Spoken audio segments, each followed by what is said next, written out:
You're watching Our City News. I am Michaela Miller. Thanks for joining us. These are your top stories. A vaccine for COVID-19 gets put to the test in South Africa.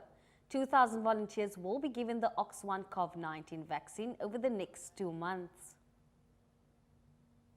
A victory for soup kitchens during lockdown as the Cape High Court rules police cannot prevent them from feeding the hungry. And a close call for surfers in Plettenberg Bay just days after the NSRI issues a shark warning. Taking a look at the day's COVID-19 stats now. And the death toll in South Africa has passed the 2,000 mark now, reaching 2,101. On day 90 of the lockdown, the number of confirmed cases is 106,108. 55,045 people have recovered. The Western Cape accounts for 53,512 cases, with 1,536 deaths and 37,234 recoveries. South Africa has begun its first clinical trial of a vaccine for COVID-19. The University of Witwatersrand is working with the University of Oxford and the Oxford Vaccine Group to test the effectiveness of the Ox1 COVID-19 case. 2,000 participants from COVID-19 hotspots around the country are taking part in the trial. 50 are living with HIV, while the rest are HIV negative. We'll take a look at more in-depth look at the vaccine trial a little later in the bulletin. But first, some other news making headlines at this hour. NGOs are allowed to feed the hungry without interference from the police and Social Development Department officials. That's the word from the Cape High Court after weeks of uncertainty. The 1,000 Women Trust and Democratic Alliance took the matter to court last month. The cited Social Development Minister Lindiwe Zulu and Police Minister Bheki Cele in their case. The court ruled that the police are not entitled to prevent soup kitchens from distributing food to those who need it during the COVID-19 lockdown. Zulu was ordered to pay the applicant's cost. Earlier, we spoke to Tina Theod, director of 1,000 Women Trust. We saw in the news that the Minister of Social Development National was trying to mobilize all food donations up to national office, and that they from national wanted to control the food and the soup kitchens in the provinces. We obviously felt that that was not right. We believe that people have the right to food, and we as communities have the right to feed people in our community, to share our food. And this is a special occasion. It's not an everyday thing. And we, as volunteers, started these soup kitchens, and we didn't want to be controlled by a national office.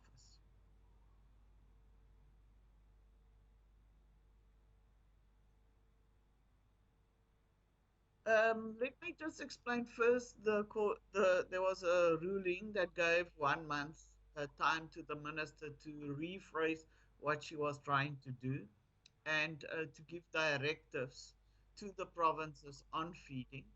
But the police were stopping people to provide food in their communities, and that's why we had to go to court. So after the first one, we waited for this directive, and then on Saturday we learned that she has made Friday afternoon a directive available that says that all food kitchens must be controlled by the Department of Social Development of each province.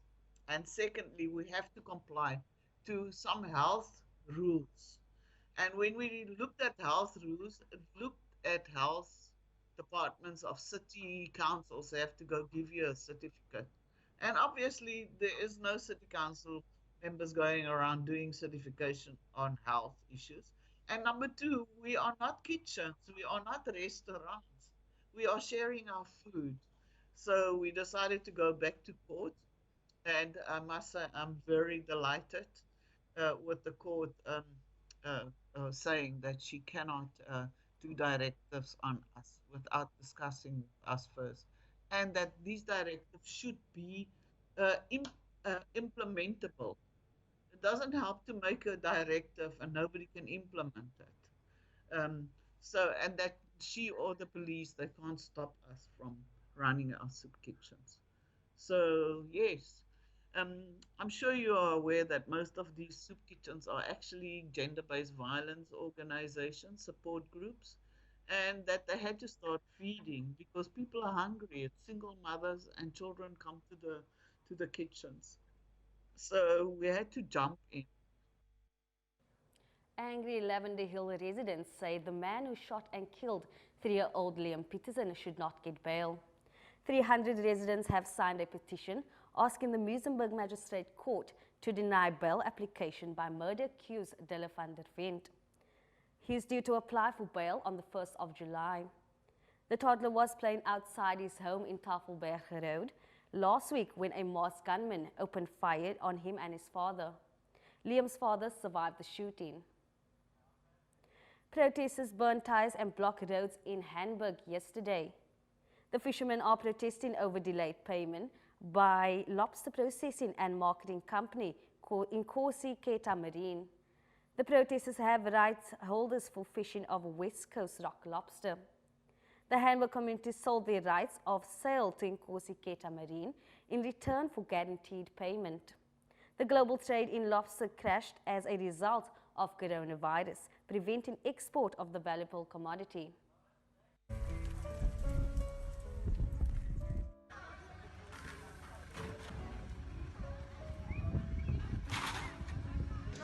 Alpha Media. Oh, okay. Okay. We are interim relief permit holders of Hamburg Outbay. We have a contract with Inkosi Keta's boss, Romano Fernandez. We have a contract where he said he's going to give us an X amount. We get the export permit, and he's going to give us an X amount when everything is caught. Most of the fish is caught now. He's giving us breakdowns of 1,500 or 2,000 every 3 months. So we want all our money now. And he's not even in the office. He's more worried about COVID-19 and still we need to live. So this is the way we go. I think we give us our money and everything today. We even have our books. You have our permit and you have our upload books. We don't want to give that even. We want it today. He must come and he must give answers. And also we don't want answers, we want our money. We just want to hear the phone go up, our money's in. That's what we want. The city of Cape Town is putting out fire on a number of fronts. The demolition of what it says were illegal structures in Hamburg resulted in community unrest and led to a creche being set alight. The site of proposed electricity depot was attacked in Hamburg. On the other side of the city, 2 My City buses were destroyed, as well as a bus station. The City of Cape Town's MACO member for safety, JP Smith, says the destroyed infrastructure serves the communities in different ways, and its destruction went against the interests of the public.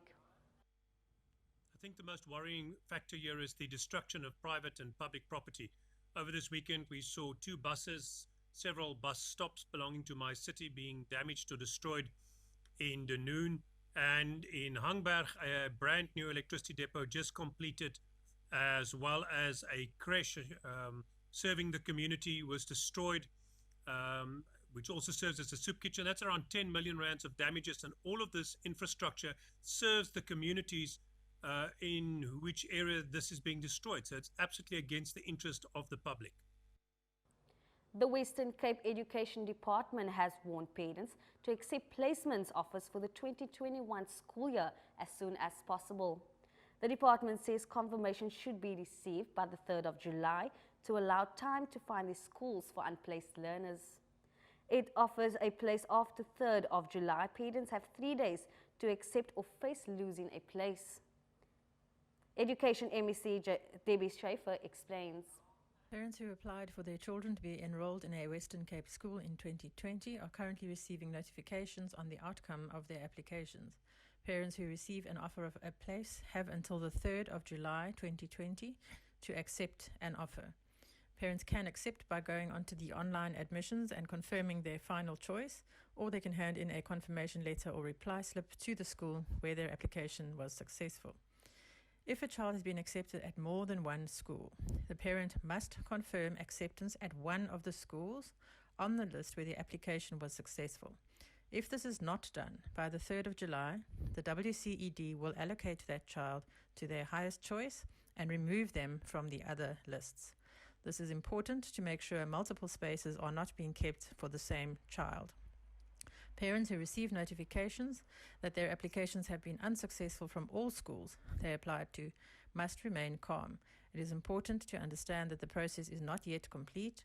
Once parents who have received offers of a place have accepted these, the WCED and schools will have a better idea of where there are still spaces available. City Mission Educational Services Principal Nathan Ramades says parents are put under a lot of pressure given the impact of COVID-19 pandemic on schooling. I do think there's a lot of pressure on parents firstly to place children, especially the fact that schools don't communicate or interact with parents the way they used to due to coronavirus. And I also think that it would be a bit of a challenge to.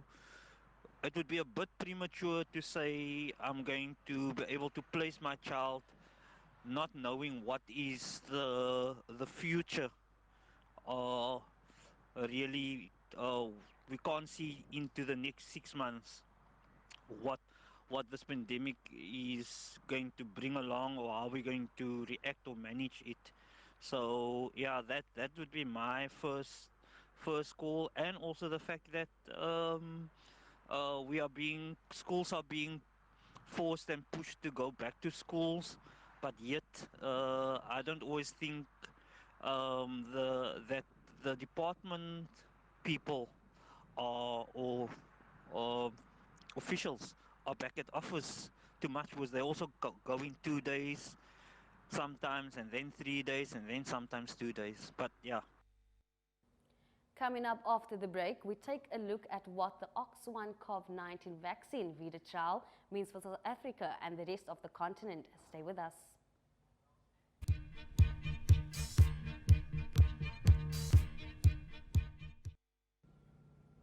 Welcome back. You're still watching our City News on Cape Town TV.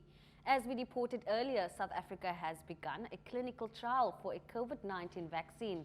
Wits University vaccinology professor Sabir Mahdi is leading the trial for OX1-CoV-19 vaccine, Vida.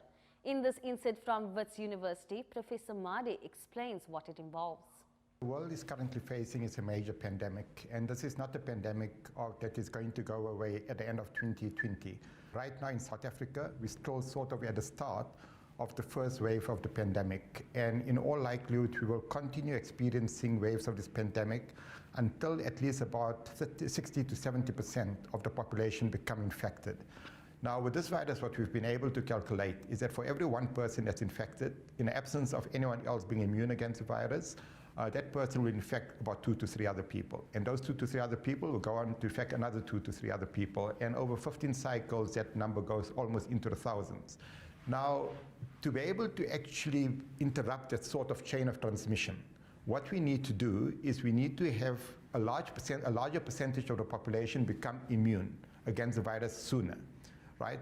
And the way to do that is with the vaccine. So once a large percentage of the population, and for this particular virus is estimated at about 60 to 70% of the population, once 60 to 70% of the population have developed some sort of immunity against the virus, then when one person becomes infected, that person is very unlikely to infect more than one other person. In fact, won't infect more than one other person. So there's something what we call an effective reproductive rate, which means that for every new infection, how many additional infections are going to occur from that new infection. And we want that effective reproductive rate to be less than 1. So the vaccine provides us that sort of opportunity, right? That we can get a larger percentage of the population become immune against the virus over a shorter period of time, and we're able to accelerate the time period in which that effective reproductive rate drops to under 1. But at the same time, We also want to use this opportunity to confer individual protection. We want people that are highly susceptible to developing severe disease to be able to gain access to the vaccine and to be protected at an individual level, right? And that is probably the most important component of the vaccine, individual person's protection, right? So if we got a vaccine, right now, as an example, what we are advocating for is that people that are known to be at high risk of developing severe COVID disease, people over the age of 65, people that are obese, have got hypertension, diabetes, etc., we're advocating for those people to remain in self-isolation. And it's not about remaining in self-isolation for the next few weeks. That type of self-isolation might need to continue for up to about 2 years, right? Which really, really becomes difficult to implement and to get people to buy into that concept. And the only way to basically reduce the time period over which people are needing to be self-isolated is to confer some sort of immunity to them, right? And the way to do that, again, is with the vaccine. So there's a number of vaccines that are currently under development, more than 100 different vaccines. And of those 100 vaccines, at least 5 of them have now gone into human trials. And many of them are still in the early phases of human trials, which is where we try to decide what is the optimal dose of the vaccine, how safe it is, and how immunogenic it is, how well the body mounts an immune response against it. But the one vaccine that is furthest in terms of clinical development is a vaccine that was developed by the University of Oxford. And that vaccine is now in what we call phase 2 studies, which basically means we're looking at safety in a broader population, but at the same time, we're trying to see whether there's any signal as to whether the vaccine actually protects people from developing COVID-19 or not. So the study that is currently underway in the United Kingdom has already enrolled more than 4,000 participants in that particular phase 2 study. And over the next 1 or 2 months, they actually are planning to go into a phase 3 study, which is sort of a pivotal study, which determines whether the vaccine is actually working to protect against COVID-19. And that study in the United Kingdom will enroll up to 10,000 people. So in total, there'll be about 14,000 people that will have been enrolled in the United Kingdom with this particular vaccine. The same vaccine is also planned to go into clinical trials in the United States, where they're planning on enrolling as many as 30,000 individuals in the United States.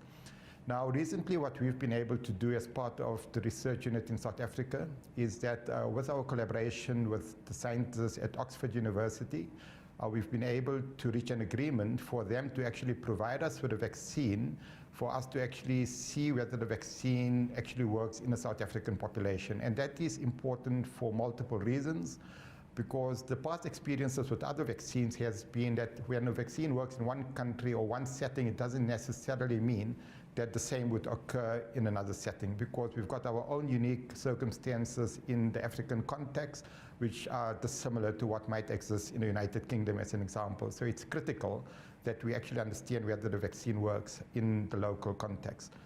But what we're going to be doing in South Africa is what we call really a phase 2 study, where we look at safety, but we're also going to be looking at efficacy. And what that basically means is we're going to be determining whether the vaccine protects against COVID-19 or not. Now, the vaccine is not going to cause someone to get infected with the virus. The chimp-Ed vaccine that we're going to be evaluating is not a live vaccine. It doesn't replicate in the human body.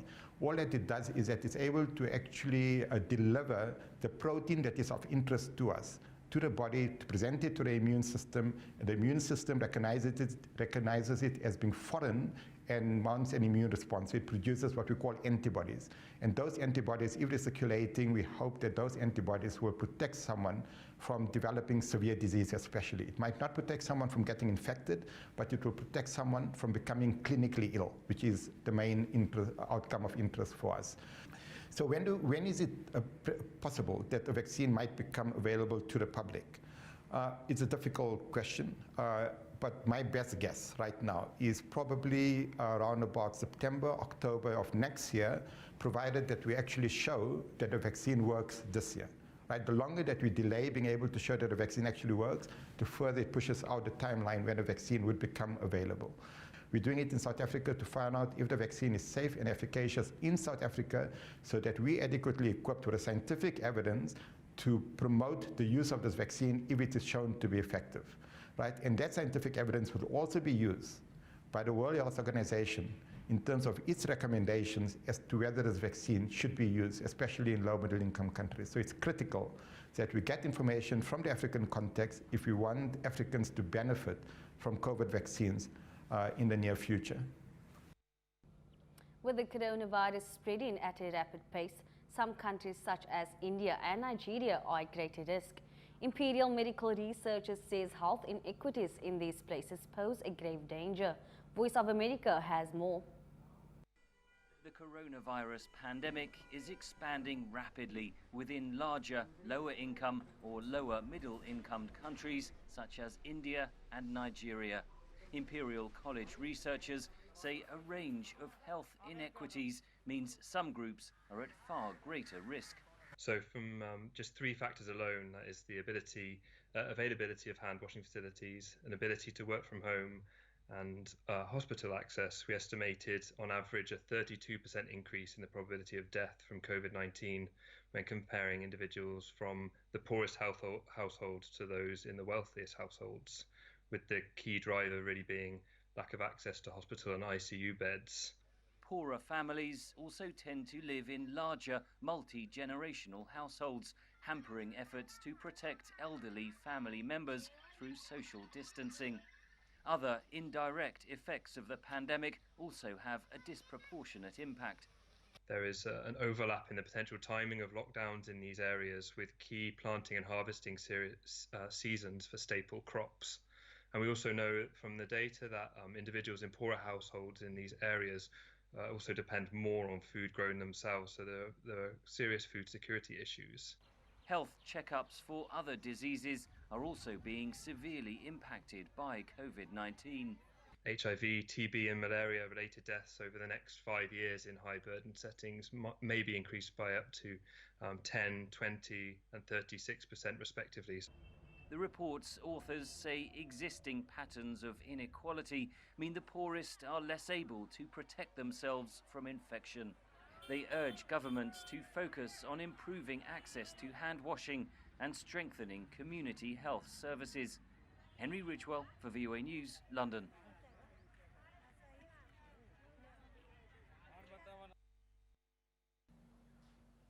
Coming up after the break, Stephanie Pitt takes a look at what's trending on social media.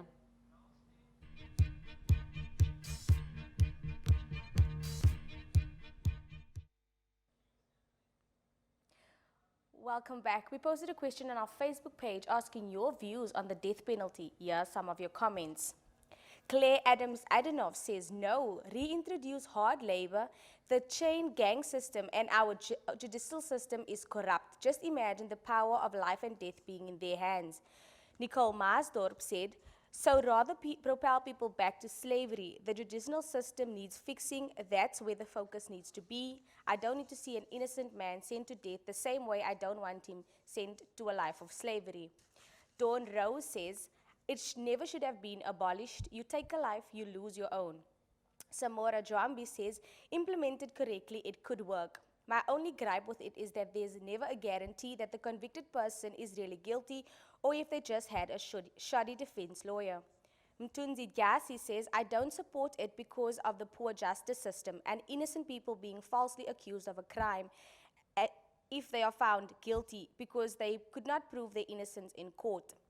Sunel Nella Olivier says, this country with the most corruption and poor justice system, hell no. Civil societies periodically calls for the death penalty to be reinstated, especially when faced with tremendous increase in crimes against women and children. We received an overwhelming response from our followers on Facebook, but views on the subject were mixed. Some believe the death penalty should never have been abolished, while others want harsh punishment reinstated. But as many pointed out, our justice system is flawed and reinstating the death penalty could see more innocent lives taken. Now let's take a look at the popular hashtag on Twitter today. Hashtag Tsegofatsopule. The man accused of killing 8 months pregnant woman has now opted for a private lawyer rather than legal aid. Twitter is madly speculating on who his accomplice might be. Hashtag Day 90 of the lockdown. Today we reached a lockdown milestone. It's been 3 months since South Africa began the national lockdown. Hashtag Helen Ziller. While she's back and trending on Twitter, This time, she says there are more racist laws in South Africa now than during apartheid. But DA leader John Steenhuisen disagrees. Before I hand the show over back to Michaela, we end the bulletin with something I hope to never encounter. A group of surfers and kayakers in Mossel Bay had a lucky escape just days after the NSRI issued a shark warning in the area. The incident was captured by a drone.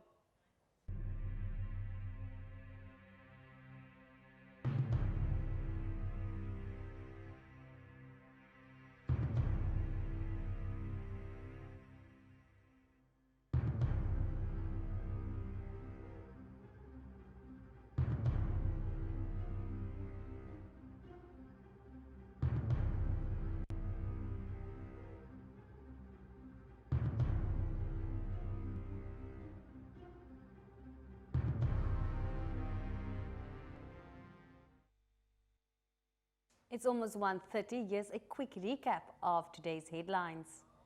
A vaccine for COVID-19 gets put to test in South Africa. 2,000 volunteers will be given the Ox1 COVID-19 vaccine over the next 2 months. A victory for soup kitchens during lockdown as the Cape High Court rules police cannot prevent them from feeding the hungry. And a close call for surfers in Plettenberg Bay comes just days after the NSRI issues a shark warning.